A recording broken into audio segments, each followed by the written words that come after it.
Center of Excellence. Government-funded research. International Partnership Program KL, deemed to be university. విజయవాడలో మనం ఏర్పాటు చేసుకున్న అంబేద్కర్ గారి మహాశిల్పం మన రాష్ట్రానికే కాదు దేశానికి కూడా ఇది తలమానికం. ఇది స్టాచ్యూ ఆఫ్ సోషల్ జస్టిస్, ఇది సామాజిక న్యాయ మహాశిల్పం. ఈ నెల 19వ తారీఖున చారిత్రక స్వరాజ్య మైదానంలో ఆవిష్కరించబోతా ఉన్న ఈ విగ్రహం దేశంలోనే కాదు ప్రపంచంలోనే అతిపెద్ద అంబేద్కర్ గారి విగ్రహం. ఇది 81 అడుగుల వేదిక మీద ఏర్పాటు చేసిన 125 అడుగుల మహాశిల్పం. అంటే మొత్తం మీద 206 అడుగుల ఎత్తైన విగ్రహం ఇది. ఆ మహానుభావుడి ఆకాశమంతటి వ్యక్తిత్వం ఈ దేశ సామాజిక, ఆర్థిక, రాజకీయ, మహిళా చరిత్రలన్నీ కూడా మార్చేలా దాదాపు 100 సంవత్సరాల క్రితమే ఆయన వ్యక్తం చేసిన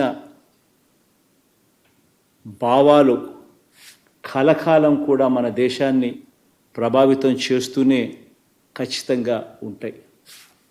బాధ్యతతో ఆయన భావాల మీద అచంచల విశ్వాసంతో వాటిని మన నవరత్నాల్లో అనుసరిస్తూ ఉన్న ప్రభుత్వంగా ఏర్పాటు చేసిన ఈ విగ్రహ ఆవిష్కరణ సందర్భంగా 19వ తారీఖున అందరూ కూడా తరలి రావాలని కోరుతా ఉన్నాను. ఆయన అణగారిన వర్గాలకు చదువులు దగ్గరగా తీసుకువచ్చిన మహనీయుడు.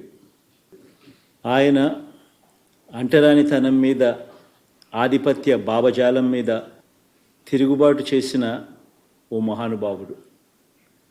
ఆయన సమసమాజ భావాలను నిలువెత్తు రూపంలో చూపించిన ఒక గొప్ప వ్యక్తి. ఆయన రాజ్యాంగం ద్వారా, రాజ్యాంగ హక్కుల ద్వారా నిరంతరం మనల్ని కాపాడే ఓ మహాశక్తి. ప్రతి వాడలో ఉన్న ఆయన విగ్రహం అణగారిన వర్గాలకు నిరంతరం కూడా ధైర్యాన్ని ప్రసాదించే ఓ మహాస్ఫూర్తి. దళితులతో పాటు కులాలు, మతాలకు అతీతంగా పేదలందరి జీవితాల్లో ఈ 77 సంవత్సరాల్లో వచ్చిన అనేక మార్పులకు మూలం డాక్టర్ బాబాసాహెబ్ అంబేద్కర్ గారి భావాలు. కాబట్టే ఆయన్ను ఇంతగా మనమందరం కూడా గౌరవించుకుంటా ఉన్నాం. మన విజయవాడలో ఆవిష్కరిస్తూ ఉన్న ఈ మహాశిల్పం మన రాష్ట్ర చరిత్రలో సువర్ణాక్షరాలతో నిలిచిపోవడానికి మాత్రమే కాకుండా చరిత్రను తిరగరాసేలా 100 సంవత్సరాల పాటు స్ఫూర్తిని కూడా విగ్రహం ఇస్తూ పోతూ ఉంటుంది.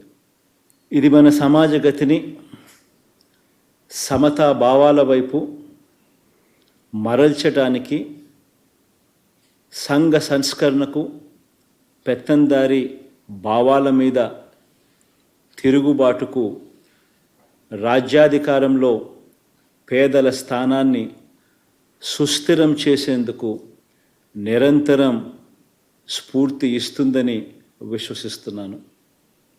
జై హింద్. మరిన్ని వీడియోస్ కోసం ఛానల్ ని సబ్స్క్రైబ్ చేయండి. లేటెస్ట్ అప్డేట్స్ కోసం వాట్సాప్ ఛానల్ ని ఫాలో చేయండి.